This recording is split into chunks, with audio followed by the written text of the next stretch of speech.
하나님의 말씀은 잠언 3장 21절부터 26절 말씀까지입니다. 내 아들아, 완전한 지혜와 근신을 지키고 이것들로 내 눈앞에서 떠나지 않게 하라. 그리하면 그것이 내 영혼의 생명이 되며 내 목의 장식이 되리니 내가 내 길을 안연히 행하겠고 내 발이 거치지 아니하겠으며 내가 누울 때에 두려워하지 아니하겠고 내가 누운즉 내 잠이 달리로다. 너는 창졸간의 두려움이나 악인의 멸망이 임할 때나 두려워하지 말라. 대저 여호와는 너를 의지하실 자시라. 내 발을 지켜 걸리지 않게 하시리라. 아멘. 우리 신앙생활은 신령한 것을 유지하고 사는 생활을 말하는 것입니다. 영적인 것, 신령한 것, 이 영성을 유지하는 것이 신앙생활의 성패를 좌우할 수 있다는 것을 알아야 됩니다. 그것을 유지하지 못하면, 하나님이 주신 은혜를 유지하지 못하고 믿음을 유지하지 못하고 생명을 유지하지 못하면 영적 생활을 감당할 수 없게 되는 것이고 자기 영혼을 하늘로 옮길 수 있는 그 거룩하고 위대한 일을 성공할 수 없게 되는 것이기 때문에 유지한다는 것만큼 중요할 것은 없다고 생각합니다. 우리가 하나님이 지혜를 주신다는 것을 안다면 이 지혜를 얻는 것도 중요하지만은 그 지혜를 유지하는 것도 무엇보다 중요하다고 생각할 수 있습니다. 그러므로 오늘 우리가 읽은 이 성경 본문에서는 어떻게 그걸 유지할 거냐, 하나님이 주신 지혜를 어떻게 유지할 거냐 하는 것을 말씀하고 있다고 생각이 됩니다. 21절에 보니까 완전한 지혜와 근신을 지키고 이것들로 내 눈앞에서 떠나지 않게 하라 했습니다. 결국 하나님의 말씀을 읽으라는 거 아니겠습니까? 말씀을 읽어야 한다는 거예요. 눈앞에서 떠나지 않게 하라는 말은 항상 말씀이 눈앞에 있게 하라는 말이거든요. 말씀을 읽는 것 중요합니다. 하나님은 하나님의 계시를 문자로 기록하게 하셨습니다. 그래서 계시된 말씀, 이렇게 문자로 기록된 말씀을 읽는 것이 지혜를 얻는 길이기도 하고 그 지혜를 유지하는 비결이기도 합니다. 문자 안에 담긴 하나님의 뜻을, 문자 안에 담긴 하나님의 말씀을, 하나님의 지혜를 얻는 것, 그리고 그 말씀을 항상 가까이 함으로써 그것을 유지할 수 있다는 것을 잘 알아야 하는 것이죠. 나가서 말씀만 읽을 뿐 아니라 그 말씀을 묵상하는 것만큼 중요한 것은 없을 것입니다.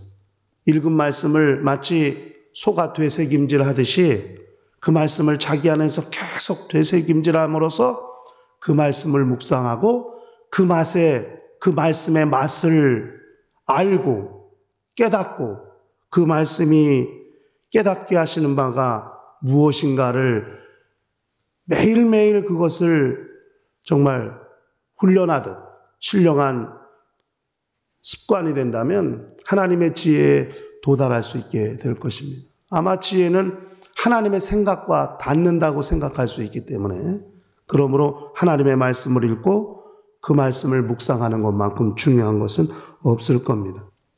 두 번째는 그 말씀을 지키라 하고 했죠. 완전한 지혜와 근신을 지키고 하나님의 말씀을 지키는 것, 그 말씀을 지키는 것, 끝까지 유지하는 걸 말하는 거거든요.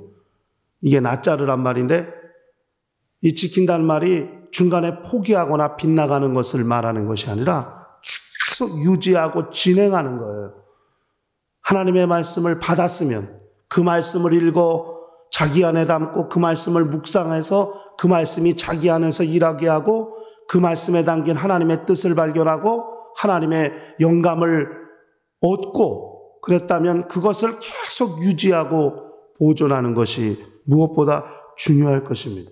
그러므로 하나님의 말씀은 계속 점진적으로 역사하시는 거거든요. 그 말씀을 읽은 것에서 끝하지 아니하고 묵상하는 것으로 나가고 그 다음에 마침내 계속 진행해서 우리의 삶 가운데, 우리의 행동 가운데 그 말씀이 적용이 되고 그 말씀이 이루어지고 나타날 때까지 말씀은 계속 역사하게 되어야 한다 하는 것이거든요.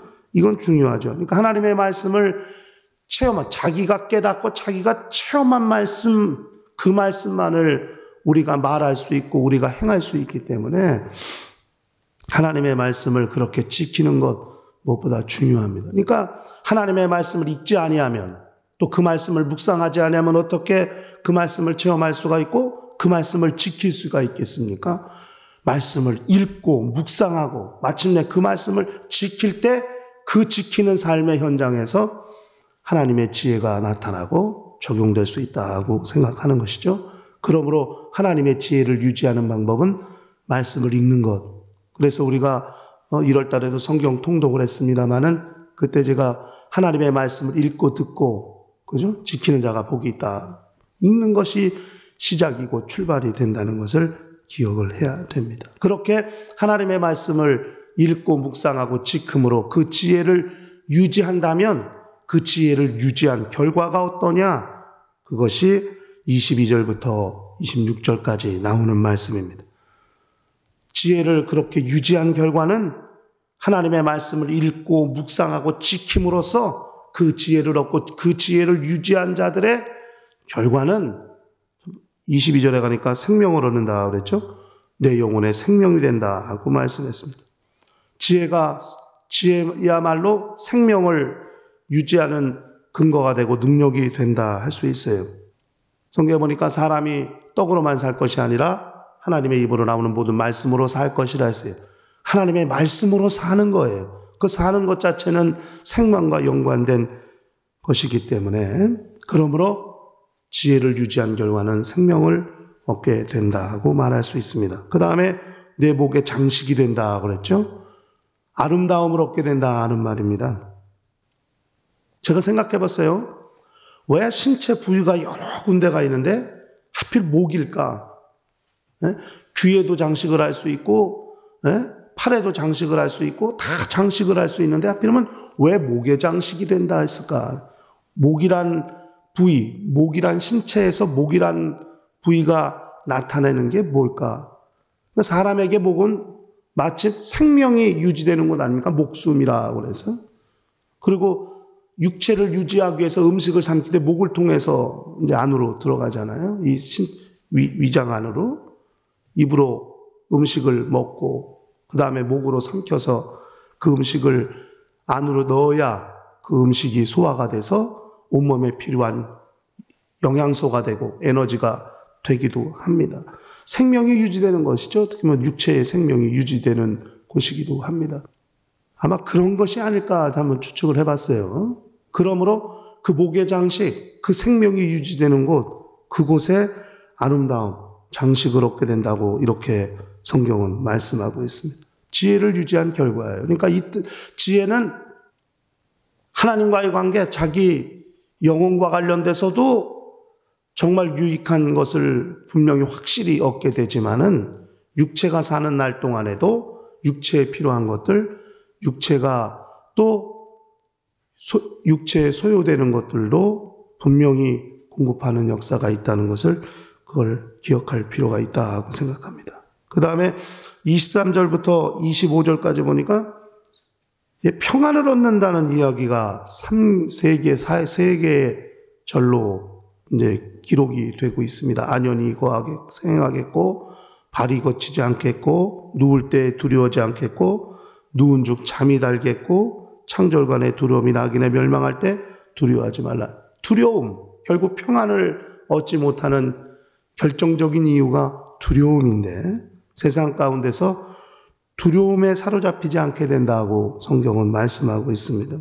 그러므로 폭풍 속에서 비바람이 몰아치는 그런 바다 한가운데서 그 두려움, 그런 제자들이 그렇게 두려워할 때에 그 폭풍 속에서 바다에 물 위로 걸어서 그 평안을 유지하고 계시는 주님의 모습을 좀 생각해 보기도 합니다.